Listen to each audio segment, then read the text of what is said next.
Ever stop to wonder just how many people, like, actually use Google Drive every single day? Oh, yeah.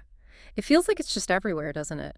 Work, school, personal stuff. Totally. But trying to put a real number on that, a daily global user count, that sounds, well, like a huge task.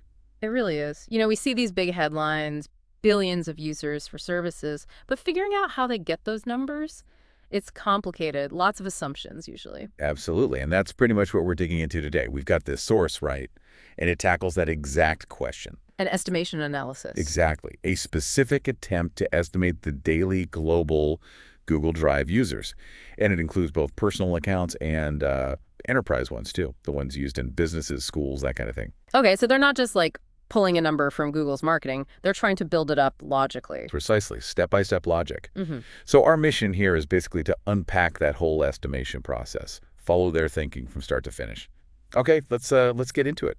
What's really interesting about this kind of approach, I think, is how they start wide, the biggest possible group, and then narrow it down, filter by filter. Yeah, exactly. So they start with the potential user base. But what's interesting is the source, it seems like they don't actually start with the full 8 billion world population. Right. They seem to jump straight to accounting for, like, major geographic limits first. Ah, okay. So blocking out regions where Google services are, well, restricted or just not really available? Seems like it. They land on an initial pool of about 5 billion people who aren't in those heavily restricted zones. That makes sense. That's a critical first cut. It takes out a massive chunk right away. Yeah. Where using Drive just isn't practical or even possible. So starting with 5 billion sets the stage. Got it. So, okay, 5 billion potential users in reachable areas. Where do they go next? What's the next filter? Demographics. Specifically, age. Age. Yeah, the source reasons that the most active users, people really relying on something like Drive,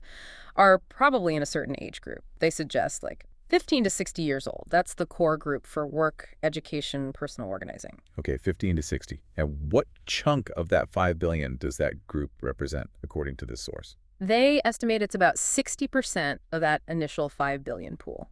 60%. Yeah. So apply that filter, and you're down to around 3 billion potential users. Thinking about everyone younger or older who might not need it as regularly. Wow. Okay, so 5 billion down to 3 billion, just based on age range. That's huge. But here's where it gets really critical, right? Because even in that group, not everyone has the basic thing you need. Internet access. Exactly. That's the next big filter. It's the internet penetration filter. Right. Even within that target age group in those accessible regions, a lot of people still don't have consistent, reliable internet access. So the source uses a global internet penetration figure, around 60% again, but applied to this new pool. Okay, so 60% of the 3 billion. Yep. Apply that. And the number drops again pretty significantly down to roughly 1.8 billion people. Man, that filter alone just wiped out over 1 billion potential users. It really shows you basic connectivity is still a massive hurdle for online services globally. So now we're at, 1.8 billion people, right region, right age, and they have internet access. But crucially, they don't only have Google Drive as an option. No way. That 1.8 billion, they could be using any cloud service. You've got Microsoft OneDrive, Dropbox, Apple's iCloud Drive, loads of others, regional ones too. Right. So the final step has to be figuring out Google Drive's slice of that pie. Market share. Yeah. The source makes an assumption here about Google Drive's position. They propose a pretty significant market share figure, 70% within that 1.8 billion pool. 70% dominance in that specific group. That's the assumption they use. Okay, so taking 70% of that 1.8 billion people. That gives you the final number, the final estimate presented in the source. Roughly 1.25 billion daily Google Drive users worldwide. 1.25 billion. Yeah, and they sort of note that this figure works out to about 1 in every 4 people globally, which, feels somewhat plausible given how widespread Google is. Okay, so let's just recap the headline finding here. Yeah. Based on this source, using their specific method, the estimate lands at about 1.25 billion daily Google Drive users across the globe. And what's really fascinating, I think, is just seeing that whole journey laid out, from the potential billions down to that number. It's not just pulled out of thin air. No, it's a clear sequence of steps. Huh. Geographic filters, assumptions about age, stats on internet access, and then, crucially, that market share estimate against competitors. It really gives you insight, doesn't it, into how these huge, massive scale user estimates get put together.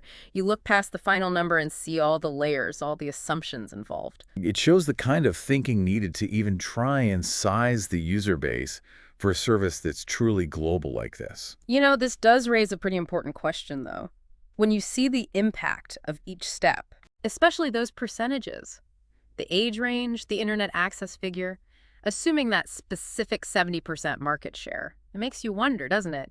How sensitive is that final 1.25 billion number? Totally. Like, what if the age filter was slightly different?